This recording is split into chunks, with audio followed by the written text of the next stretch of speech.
Hello, my name is Sunny Martinez. Are you going to say hello, any of you? Hello, Sunny. I'm 12 years old. I'm in Miss Harrison's class.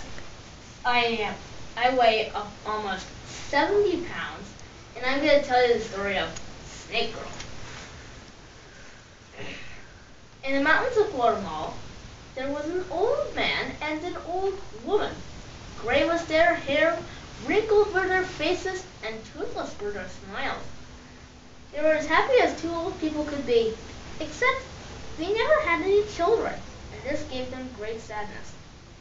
Well, what happened one night, as the old couple huddled near their old warm stove, that they heard a strange sound at the front door. The old man opened the door, and what do you think he found on the doorstep? Of course, you probably guessed it. It was a watermelon. But not like any watermelon you had ever seen before. This watermelon was shining, radiating shafts of golden light as far as you could see into the nighttime sky. The old man was blinded for a moment, then squinting, he wrapped his skinny arms around the huge melon and brought it inside.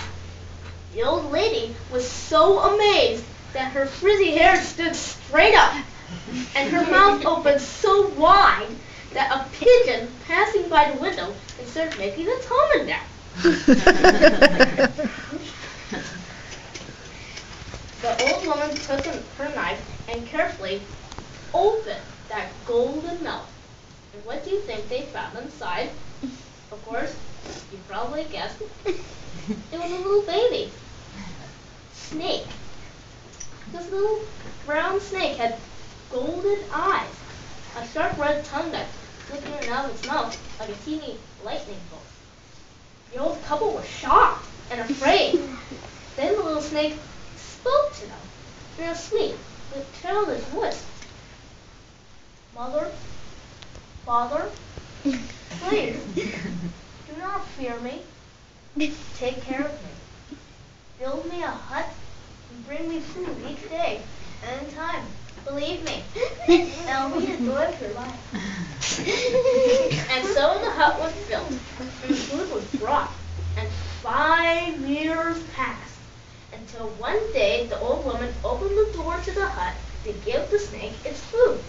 But great was her surprise when she saw on the ground in front of her a large, empty snake skin.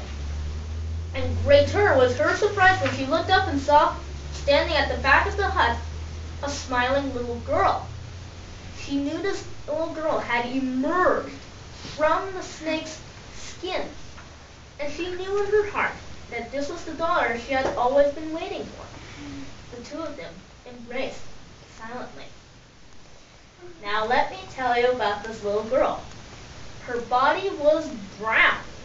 The clothing she wore was made completely out of snakeskin. Her long black hair was tied in the snake braids.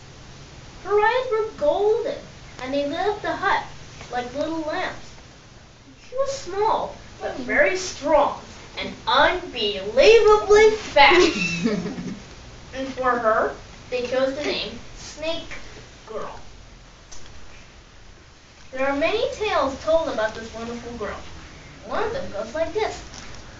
Snake Girl and her cousin were walking in the forest. They saw a big deer standing at the far end of a meadow. Her cousin said, "Watch this!" He took out an arrow, silently put it in his bow, pulled out the string, and the arrow flew silently through the air. At that same moment, Snake Girl ran across the meadow. She passed the arrow. She took out her knife and killed the deer. Her cousin's arrow was still flying through the air. She took the deer and skinned it and stitched the skin out to dry. Her cousin's arrow continued to fly through the air. She took the meat of that deer and cooked it into a soup. Then she drank the soup, went back to the drying skin, and stitched it up into a sack to hold her arrows. At that same moment, Snake Girl grabbed her cousin's arrow, which was still flying through the air. And he yelled out across the meadow to him, "Hey! What are you trying to do? Don't close my bed!" Snake Girl. She was as brave as she was fast. Here's another tale they tell about her. Listen. They say there was once a village that was plagued by the worst monster that ever cursed this world. This monster was worse than the bizarre, bouncing eyeball brothers of Brazil. And worse than the more disgusting than the slippery, slimy Tugman of San Salvador. This monster I'm telling you about was so fearsome. People far and wide spoke only of him in a whisper. They called him Dog's Breath. He was awful to look at, that's for sure. They say he looked like a giant bush with stubby, hairy legs. His teeth resembled chipped green glass, and his skin was made of a patchwork of hair, of flesh, bones, and mud. He loved to eat children. He was fond of eating old people, too, since they were so easy to catch. But what was most nauseating about this beast was that a stink rose from his body in curling yellow clouds. And this stink poisoned the air and made the entire country smell absolutely like dog's breath. His deeds were terrible, and his history was murderous. No one knew when or who he would attack, and try as they might, no one could stop the stinking beast. But they tried, oh yes! Strong-armed warriors rushed at him, and blades so sharp they cut the sky as they ran, and the sky would bleed blue blood. But when the eyes of the sword would see who was going to hit, the sword itself would scream, "Ah!" Such was the power and the fear that surrounded that monster they called Dog's Breath. Well, if heroes couldn't destroy the monster, who could? Only one person. The people called her Snake Girl. And there she came, the little girl with brown skin, braided hair, and golden eyes. They listened to all their stories concerning the monster. Behind her golden eyes, the plan unfolded itself. She knew exactly what to do. She made a large, hard, round cake. She frosted the top and bottom with honey butter. She wove a string made from some of her own black hair, and she tied one end around the cake. The other end she tied to a branch of a tree that was just outside the cave of the beast. Then she pushed the cake so it swung back and forth like a tasty pendulum, and she waited for the monster to emerge. There was a stirring in the cave. She could hear the monster sniffing.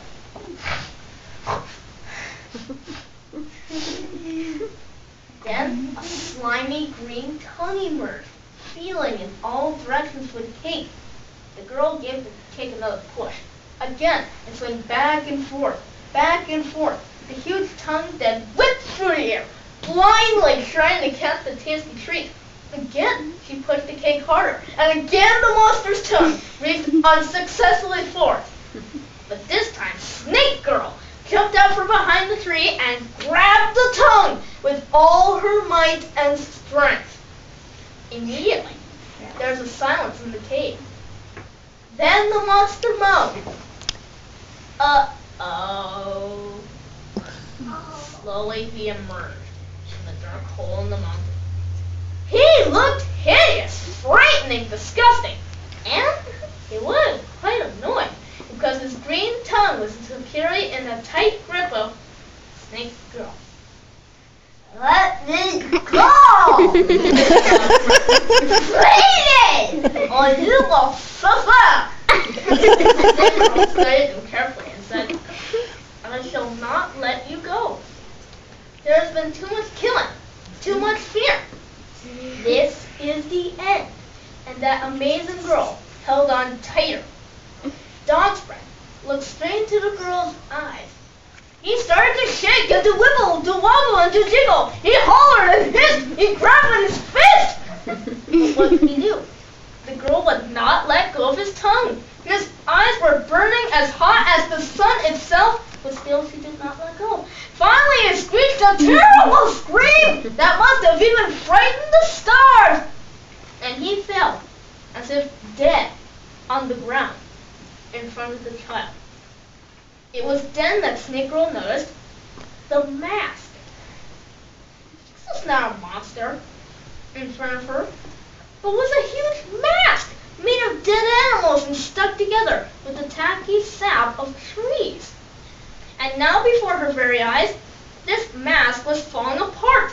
What had been so strong and frightening was now a wreck, a tattered and broken shadow of what it used to be. And she looked on in amazement. She noticed that the core of the monster was alive and innocent. The core was smooth and small. And what was the scent of the monster? It was a little boy. He looked up at her with a sad and confused face. With her golden eyes, she could see his life and history. She saw that when he was a little child, his parents were too angry and too busy to love him. She saw that he ran, broken-hearted, to the mountains, afraid to be with people any longer. She saw that one day he heard people coming towards him, and he made a mask to frighten them away. But it didn't work, so he made a bigger mask and a bigger mask until it covered his whole body. It was such an amazing mask that in time he couldn't believe that was a mask at all. He completely believed he was a monster. And now it was all over. The monster's mask was gone. And there before him was a little girl holding out her hand. The golden eyes of the girl sparkled as she said, "Home, little guy. You need a home. Come with me. I'll give you a home. Food, little guy. You need food. Come with me. I'll give you food. And a bath, little guy. You'll need a bath. You know what? You stink! Just a live dog's breath."